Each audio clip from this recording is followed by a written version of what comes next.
Mes chers amis, j'aimerais vous poser une devinette. Vous savez que lorsqu'on consomme un aliment, on doit réciter dessus une bénédiction. Simplement, la condition sine qua non, c'est que cet aliment ait du goût, qu'il ait un bon goût. Si jamais je consomme un aliment qui n'a aucun goût, ce n'est pas la peine de réciter de bénédiction. Lorsque je mange, par exemple, que j'avale plus précisément un médicament, un comprimé, un cachet, est-ce que je dois réciter une bénédiction dessus? Réponse non. Si c'est un cachet qui n'a pas de goût, qui n'a pas de bon goût, ce n'est pas la peine de réciter de bénédiction dessus. Si jamais le cachet lui-même a un bon goût, si jamais il s'agit d'un sirop, par exemple, comme le sirop des enfants, qui a un bon goût, bien que la raison pour laquelle je le consomme, c'est pour guérir et non pas pour profiter du bon goût. Mais étant donné que je profite du bon goût, je dois réciter une bénédiction. Question qui se pose. Je dois consommer un cachet. Pour consommer ce cachet, je dois boire un petit peu d'eau. Est-ce que je dois réciter la bracha de Sheakol sur le verre d'eau que je vais consommer ou pas? Réponse de la halakha, ça dépend. Si j'ai soif, eh bien oui. Et si j'ai pas soif, non. Pourquoi? Comme vous le savez, l'eau est insipide. L'eau n'a pas de goût. Comme ça, en tous les cas, la halakha considère l'eau.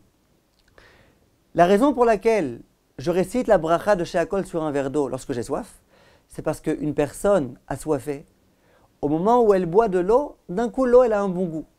L'eau elle était vitale, elle était nécessaire. Et c'est un grand plaisir de boire cette eau-là.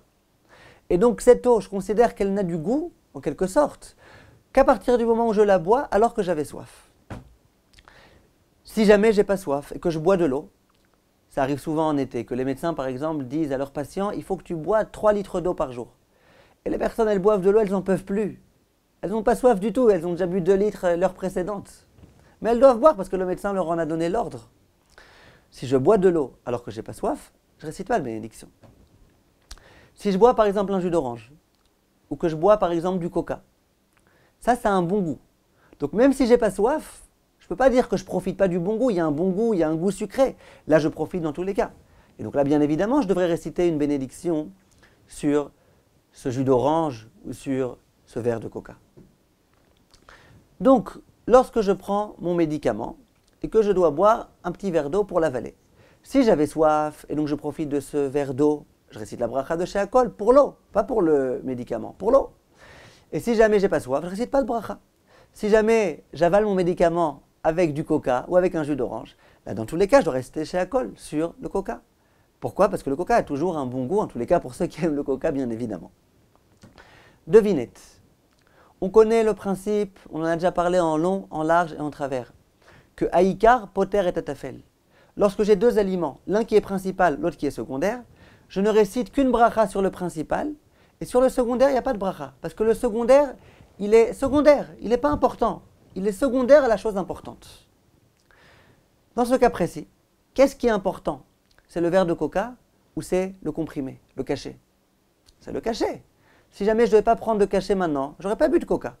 La raison pour laquelle je bois mon coca, c'est pour pouvoir avaler le cachet. Donc le cachet est principal.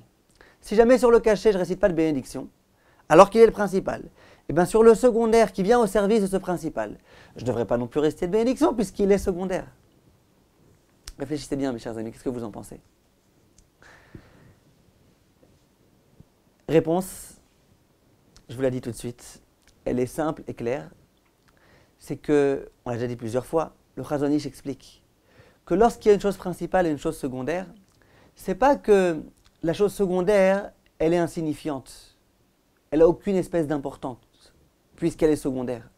Et donc, vu que le comprimé, j'ai pas resté de bracha dessus, et que l'eau, elle est encore moins importante que le comprimé, donc bien sûr que je ne réciterai pas de bracha sur l'eau, a fortiori du comprimé. Pas du tout, c'est pas ça du tout. C'est que lorsque j'ai un aliment principal et un aliment secondaire, sur l'aliment secondaire aussi, je devrais réciter une bénédiction.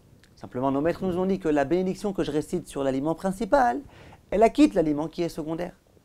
Ça, c'est vrai dans le cas où sur l'aliment principal, je récite une bénédiction. Si je prends un piment et qui est très fort et qu'ensuite, pour faire passer le goût, je bois de l'eau, alors là, la bénédiction que je récite sur le piment, elle va aussi acquitter le verre d'eau.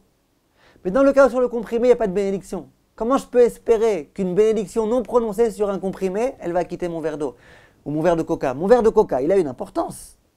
Ça a un bon goût. je devrais réciter une bracha dessus. Si jamais il y a un aliment qui est encore plus principal et important et sur lequel j'ai récité une bénédiction, bien évidemment, la bénédiction de cet aliment principal, elle va quitter le deuxième aliment qui est moins important, le coca en l'occurrence. Mais si jamais sur le premier aliment, il n'y a pas de bénédiction à réciter, bien évidemment qu'il faudra réciter la bénédiction sur l'aliment secondaire, qui est moins important. Il faut quand même réciter une bénédiction. C'est un verre de coca, j'en profite. Voilà, Kol Tov mes chers amis, et à bientôt.